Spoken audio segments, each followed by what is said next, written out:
Oh, what a time to be a college sports fan, man. It's the transfer portal season, spring edition, and it's a never-ending carousel of players in and players stinking out, dude. Hold on to your butts. Let's talk about some stinking portal movement. Huddle up. You don't want none! You don't want none! What's going on, Tar Heel Nation? It is your favorite North Carolinian, Russ, the Tar Heel. And in this huddle, baby, we're going to talk a little basketball, which has been fairly positive. And then we'll segue into some football news, which is currently more negative than positive. And we'll even discuss possibly UNC's very own Nico Iamaleava situation, man. But first, I want to shout out the Huddle Hooligans for helping me keep these daggone lights on, man. We are still chopping it up every single day down there in the Discord, man, about all this portal movement on the hardwood and the gridiron. So if you want to get in on the convo during this stinking off season, if you will, consider becoming a hooligan today by simply hitting that join button, man. So let's get into this thing.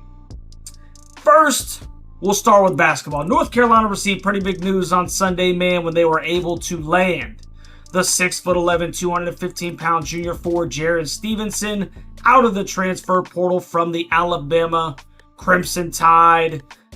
And many of you guys will probably remember that Jarin is a homegrown former four-star guy that Carolina was in a heated battle for, and ultimately we just lost out to the boys in Crimson, much to the chagrin of a ton of Tar Heels, man. We just kind of thought that it was a shoe-in, right? The kids from the Chapel Hill area, and how in the world are you from the Chapel Hill area? You're a high-ranking prospect and you don't go to Carolina. He didn't.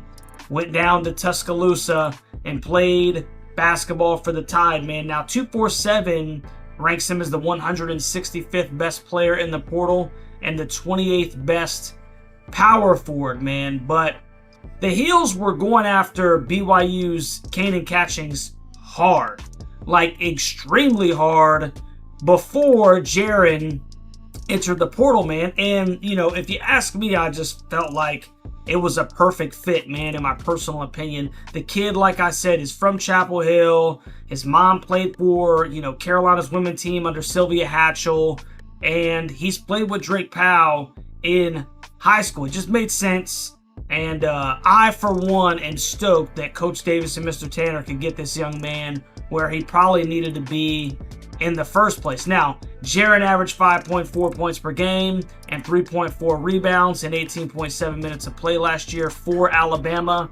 And he shot 42.9% from the field, along with 30.7% from three. And despite that three-point percentage being maybe a little bit lower than you like, make no mistake, this is a legitimate stretch four type player.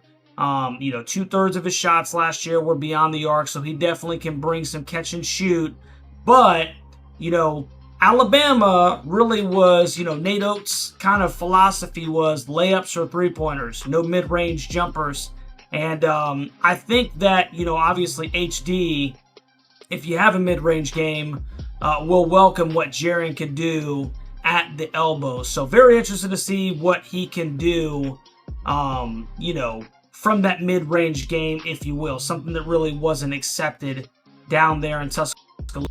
The use him as, a little bit as a three, which would be absolutely insane if you ask me, because you got Vsard, a legitimate 7 foot at the 5.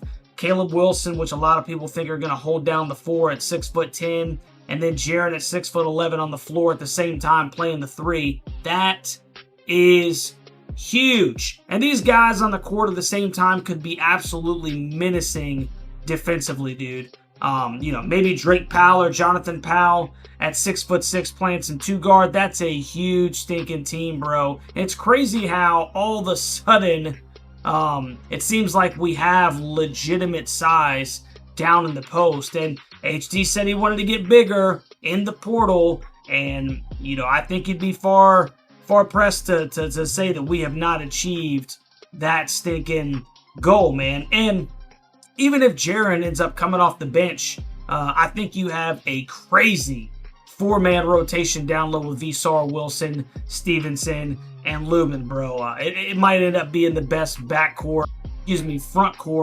in the entire country. And I am not kidding or being facetious by saying that in the slightest, man. So once again, shout out to Coach Davis and Jim Tanner, you know, for what I think has been a fantastic overall 2025 portal season.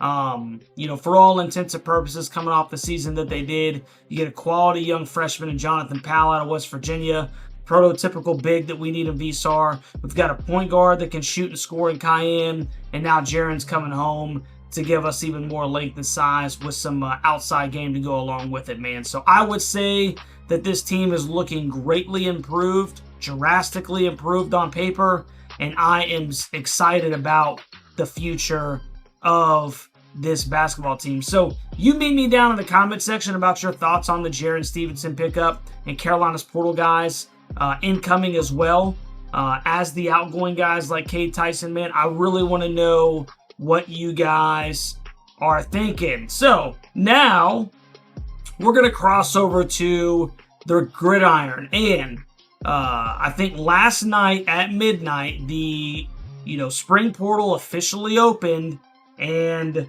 Carolina was able to pick up one guy out of the portal. And it's probably a pretty good stinking pickup, man. Carolina gets Missouri linebacker transfer Mackay, and I'm just going to guess that the G is silent, Bayer, who played 4 seasons in Nebraska. He transferred to Missouri, went through fall practice or, spring practice with them.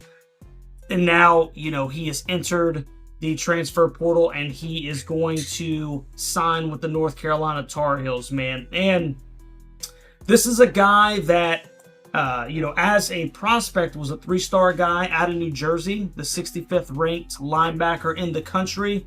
But he is a 4-star prospect as a transfer, the 178th ranked player and the 6th best linebacker in the portal. And, with a couple of guys that we're seeing leaving, this was actually probably a pretty solid pickup, man. 6'1", 235 pounds, not, ridiculously tall or anything like that, but he's a stocky dude, man, and he'll come downhill and hit you. And anytime you can get a guy that's been part of, that black shirt defense that they have over there in Nebraska, I know it's not the 90s defense, but just having that kind of mindset, worst case scenario, man, you got to think that this guy is going to be able to, bring a little bit of that culture in to Chapel Hill, man. So that's kind of where we are with that. That's Carolina's one pickup as of 9 o'clock on April 16th. So obviously Carolina just finished their 15 spring practices, culminating with the practice like a pro last Saturday. And that marks the basic beginning of the spring transfer portal, like I already alluded to, man. Now, we're going to start out with some really bad news, okay, as far as the guys that have decided to enter the transfer portal.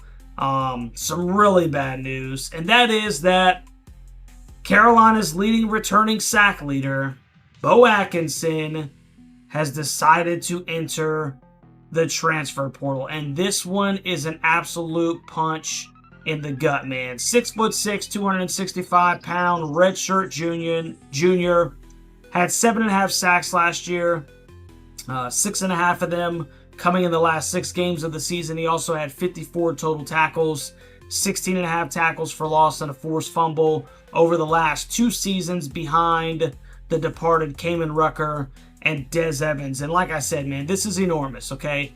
Bo Atkinson is one of the guys on that Carolina defense that could truly have been an every game difference maker, an every down difference maker.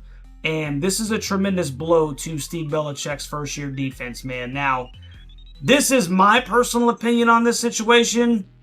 this whole transfer portal ordeal, the spring one, whatever you got, I stinking hate it, bro. I can't stand this new college football landscape as a fan. At no time can you truly get a grip on what your roster is going to look like as a team, man. And, you got a guy who's supposed to be your anchor, the staple of your defense, like a Bo Atkinson, and he can just up and leave whenever he sees fit, man. And as the coaching staff, is looking for guys that can fill holes that we, have already identified, especially me and some of the guys in the Discord, your main pieces can just kind of rip themselves off of the boat, dude. So you're over here trying to plug stinking holes, and you look back and you see this gaping hole where you thought that the boat was stinking good, man. And that's like a perfect summary, if you ask me, with Bo Atkinson deciding to enter the portal. Now, I would argue that he's currently the best defensive player on your roster, and this is obviously how these star players from each team are going to start finding out what their worth is. So whatever that number is, man, I think that this is a perfect case scenario where UNC needs to pony up and pay their best players, man. Now, I also understand fully that this is a slippery slope, but in this current landscape, man, you probably need to identify the top 3 to 4 players on each side of the football and go ahead and settle it in your mind that it's going to cost you to keep them, man, especially if you have any plans of being competitive. It sucks, man. Trust me. Nobody thinks it sucks more than me, dude. I mean, we are seeing, what's the word I'm looking for, man? Just I don't know, man. The destruction of the college football that we've known, grew up with, et cetera, man. It does suck, dude, but it's the reality that we're in. And, this could very well potentially be Carolina's Nico situation, man. But who knows if this is even about money. It could very well be something totally unrelated. We may never stinking know. But if Bo isn't on the team, who in the world do you replace him with, dude? Melcart and Price were decent additions for sure. Carolina got a couple of other guys in the portal, man, but I think we can all attest to, Bo Atkinson being on a different level, man. Huge blow to the Carolina defense, man. And the second player to announce his entering of the portal at the time of this recording is redshirt freshman defensive back Zion Ferguson, who was a former 4-star recruit out of Georgia. Zion was ranked as the 19th best corner in his class nationally and was a participant in the 2024 Under Armour All-American game. He only played in 2 games for Carolina last year, only totaling 4 snaps in the Minnesota and Virginia game. But Zion was definitely somebody that Mac Brown and his staff thought could come in and make some noise eventually for the program. Losing Zion doesn't necessarily, hurt as much, if you will. UNC did a really good job in the fall portal of bringing in some really talented guys in the secondary like Thaddeus Dixon and Peyton Waters over from Washington, when Steve Belichick came over, along with recruiting well at the position to this point. But you always hate to see a young talented guy like Zion leave, man. But it just may be one of those things where the difference in the coaching staff, which, Mac Brown and obviously Bill Belichick could not be more night and day different as far as how they interact with the players.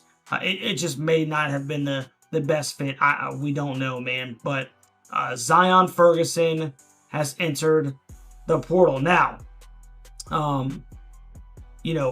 don't think, despite Bo Atkinson being a huge blow, I don't really think that my needs list has changed particularly just yet. We are going to talk about one that might accelerate some things because Carolina's still in desperate need of some quality defensive tackles. The Hills could use 1 or 2 quality offensive tackles, basically the trenches. And, I still think that a quarterback needs to be on the list if a quality guy presents himself. And we're going to talk about that here in a second because, the future may be absolutely bright for Bryce Baker. But maybe, just maybe, having a guy with some more experience come in and run this thing, at least in year 1, could be good. And I'll tell you why it's even magnified, because the one guy that had a little bit of experience, if you will, he appeared in 9 games for Purdue and has been here for a couple of months, Ryan Brown, has re-entered the transfer portal, which leaves Carolina in a really almost desperate situation at quarterback. You still have Johnson, but who knows if he's going to be able to play, by September 1st, due to that horrific injury that he suffered, 7-8 months ago, man. We just don't know what his status is at this point. But Bryce Baker is a true freshman. Like I said, the future may be bright, but do we know for sure that he's gonna get us where we need to be in year 1 under Bill Belichick? I don't know. There's still a bunch of stinking months, to go, a bunch of practice that is going to be conducted to see how he continues to grow and mature. But we're really getting in dire straits, if you will, with the departure of Ryan Brown to the daggum portal, man. I think that's a huge blow to this roster. And if nothing else, the reason being that he actually has some game time experience, and we know that at least right now, tentatively, he would be healthy enough to play should we need him. Now, one of the biggest disappointments probably in Carolina history is the former 5-star offensive lineman Zach Rice, who has decided to also enter the transfer portal. 6'5", 305 pounds, was ranked the #1 offensive lineman in his class, and he's only totaled 44 snaps on offense to this point, man. That's after being redshirted his freshman year and playing 2 years of college football. That's insane. The fact that he was one of the highest rated players Carolina has ever recruited out of high school, and to have such little production is one of the great mysteries of the world, if you ask me. I wish nothing but the best for the young man. Maybe a change of scenery will be good for Zach. But I wouldn't necessarily consider this as much of a blow to the roster, as much as maybe it's just amazing how, short the young man fell to the expectations that he had, that we all had of him coming out of high school, man. He will have 2 seasons of eligibility remaining. And then the Law brothers, man. Cade and Cruz are in the portal. Cade Law joined Carolina as a preferred walk-on in 2023, and his brother Cruz committed, that next year with Mac in the class of 2024. And he only appeared in 2 games himself, man. But Cade and Cruz were supposed to be some backers that we're hoping maybe could grow into the position and provide a little bit of depth. And they both have also decided to enter the portal, being low 3-star guys coming out of high school, man. And, Carolina is up to 12 individuals right now in the portal.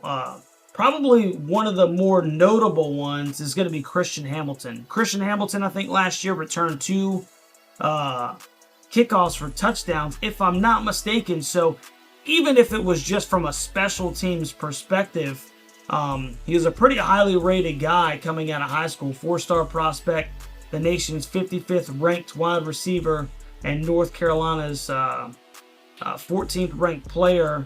And, 6', 190 out of Harrisburg, North Carolina. A lot of guys think that, or at least thought, that he may be able to turn the corner this year. So kind of interesting to see Christian Hamilton, hit the portal. Now, Carolina's, fairly deep, if you will, at the wide receiver position. So I don't think that one hurts as much. But, we're looking at a legitimate guy that would probably be on the 2 deep should he have stayed at Carolina. Mally Hamrick, undersized edge, has entered the portal. Gavin Blackwell, former 4-star quarterback that played with Sam Howell, and I think, if I'm not mistaken, came the next year or 2 years after that. Undersized guy, but like I said, the wide receiver room is fairly deep. So that one doesn't hurt as much. Obviously, we'll wish the best for Gavin Blackwell, man. And then Carolina, 2 more positions, man. Lucas Asada and Liam Boyd have both entered the transfer portal. Now, fortunately, Carolina has recruited a kicker or two, and also got the JUCO kid that they brought in. So maybe these guys have seen the writing on the wall, and that's why they've entered the transfer portal. Who knows? But at least we do have a couple of kickers still on the roster. And one of the surprising ones to me was the last guy to this point that has entered the transfer portal, and that is defensive lineman Joel Starling, 6'4", 320 pounds, former 4-star guy out of Richmond, Virginia. He was the 11th ranked Virginian, in his class. And, given the fact that Carolina is really poor right now on that interior defensive line, I'm very surprised to see, a guy leave, considering the fact that you would assume that he would see an opportunity to get some burn, man, some playing time, because that really is up for grabs. It really is up for grabs. So Carolina has brought one in with Mekhi Bayer, and they've lost 12 to this point, and none bigger than Bo Atkinson, who would probably have been the star, if you will, of that Carolina defense. And then right now, one of Carolina's, either starting quarterback or backup quarterback, Ryan Brown, are the 2 probably biggest ones, man, that really hurt, man. They really do stink and hurt, and they put us in a precarious position, man. So seriously, dude, you let me know what you guys are thinking about Bo and Zion entering the portal. Let me know what you think about why in the world Ryan Brown would enter the portal. And then where do you think we need to go? I mean, I've seen a lot of guys talking about Gio Lopez out of South Alabama. Maybe if we end up picking him up, obviously I'll probably do a video on that. I have my question marks with size and arm strength and a couple of other intangibles. And I'm really actually seriously wondering what a lot of Tar Heels think about the Nico situation, because it seems like it's been a very polarizing issue. I've seen guys on both sides. So you let me know what you guys are thinking, man. Are you surprised at all by any of these guys are entering the portal? Unfortunately, I can say 100% almost, dude, that they won't be the stinking last ones, man. This is college football and basketball in 2025, dude. So meet me down in the comment section, Tar Heel Nation and college football family. And regardless, man, remember, no matter what happens in the portal, positive or negative, it is always a great day to be a Tar Heel. We'll catch you on the next one, boys. Go Heels.